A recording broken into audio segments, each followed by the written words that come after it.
Anda masih bersama kami di Kabar Jawa Tengah. Pemirsa, penutupan pasar tradisional di Kendal kembali dilakukan tim gugus penanganan COVID-19 Kendal. Setelah pasar Geladak dan Kaliwungu, kali ini giliran pasar Kangkung yang ditutup. Setelah 44 pedagang kontak dengan salah satu pedagang yang positif COVID-19.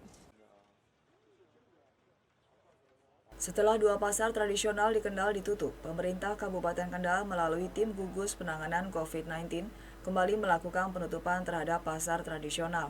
Kali ini pasar Kangkung yang ditutup setelah salah satu pedagang terkonfirmasi positif COVID-19 dan kontak dengan 44 pedagang lainnya. Penutupan dilaksanakan Selasa pagi yang sebelumnya sudah dilakukan sosialisasi. Petugas UPTD Pasar Daerah memasang spanduk penutupan pasar di pintu gerbang masuk pasar. Tidak hanya itu, petugas Satpol PP dan Damkar Kendal, Kepolisian dan TNI juga memasang garis pembatas di pintu masuk pasar. Koordinator Pencegahan Tim Gugus Penanganan COVID-19 Kendal, Wahyu Yusuf Ahmadi, menjelaskan penutupan pasar Kangkung dilakukan setelah salah satu pedagang positif COVID-19. Hasil penelusuran tim gugus, pedagang yang positif ini kontak dengan 44 pedagang yang lainnya.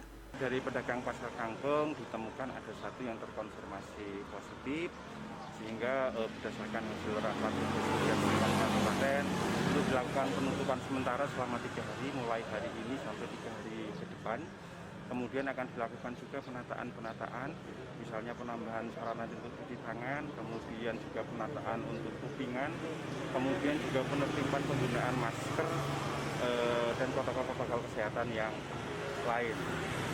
Terus dari satu orang yang positif itu sudah kontak dengan berapa orang, Mas, informasinya? Iya, kemarin dilakukan tracing, ada 44 orang, kemudian karena ini masanya sudah lebih dari 14 hari, yang kontak erat menjadi berkurang, dan hari ini akan dilakukan rapid test. Untuk berapa orang, Mas? Ini sekitar 10 orang yang akan dilakukan rapid test di hari ini, yang memang kontak erat sampai dengan terakhir. Karena yang bersangkutan ini punya riwayat mengalami gejala ini sejak minggu pertama Juni, kemudian dilakukan penanganan dan yang bersangkutan masuk di EDP waktu itu, kemudian hasil swabnya keluar positif. Tim gugus penanganan COVID-19 Kendal akan terus mengawasi penyebaran virus di pasar-pasar tradisional, mengingat peningkatan jumlah pasien dari klaster pasar tradisional terus mengalami peningkatan.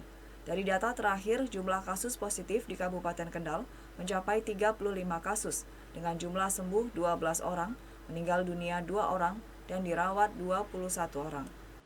Dari Kendal, Aji Mahendra melaporkan.